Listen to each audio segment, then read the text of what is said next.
ഡൽഹി മദ്യനയ അഴിമതി കേസിൽ ഡൽഹി മുഖ്യമന്ത്രി അരവിന്ദ് കെജ്രിവാളിന്റെ ജുഡീഷ്യൽ കസ്റ്റഡി നീട്ടി. ഈ മാസം 25 വരെയാണ് കസ്റ്റഡി നീട്ടിയത്. CBI രജിസ്റ്റർ ചെയ്ത കേസിലാണ് നടപടി. വിവരങ്ങളുമായി ഷബ്ന സിയാദ് ചേരുന്നുണ്ട്. ഷബ്ന, മദ്യനയ അഴിമതി കേസിൽ ഡൽഹി മുഖ്യമന്ത്രി അരവിന്ദ് കെജ്രിവാളിന്റെ ജുഡീഷ്യൽ കസ്റ്റഡി നീട്ടിയിരിക്കുന്നു. വിവരങ്ങൾ. സംഗീത, റോസ് അവന്യൂ കോടതിയാണ് ഇത്തരത്തിലുള്ള ഒരു നടപടിയിലേക്ക് മുതിർന്നത്. ഈ CBI കേസിലാണ് റിമാൻഡ് കാലാവധി നീട്ടിയിട്ടുള്ളത്.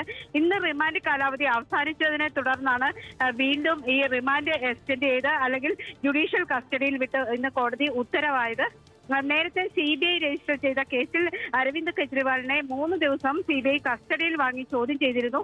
തുടർന്നാണ് ജുഡീഷ്യൽ കസ്റ്റഡി വിട്ടുകൊണ്ട് കോടതിയുടെ ഉത്തരവുണ്ടായത്.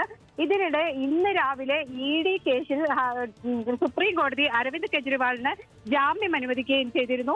ഇപ്പോൾ വരുന്ന ഏറ്റവും പ്രധാനപ്പെട്ട മറ്റൊരു വാർത്ത, ഈ അരവിന്ദ് കെജ്രിവാളിന് സുപ്രീം കോടതി ഇടക്കാല ജാമ്യം നൽകിയപ്പോൾ ജാമ്യ വ്യവസ്ഥകളായി ചില വ്യവസ്ഥകൾ മുന്നോട്ട് വെച്ചിരിക്കുന്നു. ഈ ഇടക്കാല ജാമ്യ കാലയളവിൽ കെജ്രിവാൾ മുഖ്യമന്ത്രിയുടെ ഓഫീസിലും സെക്രട്ടേറിയറ്റിലും പ്രവേശിക്കരുത് എന്ന നിർദ്ദേശം സുപ്രീം കോടതിയുടെ ഭാഗത്തു നിന്നുണ്ടായിട്ടുണ്ട്. അതുപോലെ ലഫ്റ്റനന്റ് ഗവർണറുടെ അനുമതി ആവശ്യമായ ഫയലുകളിൽ മാത്രമേ ഒപ്പിടാവൂ എന്നാണ് മറ്റൊരു നിർദ്ദേശം. കേസിൽ തന്റെ പങ്കുമായി ബന്ധപ്പെട്ട യാതൊരു പരാമർശവും നടത്തരുത് എന്ന് കോടതി വ്യക്തമാക്കിയിട്ടുണ്ട്.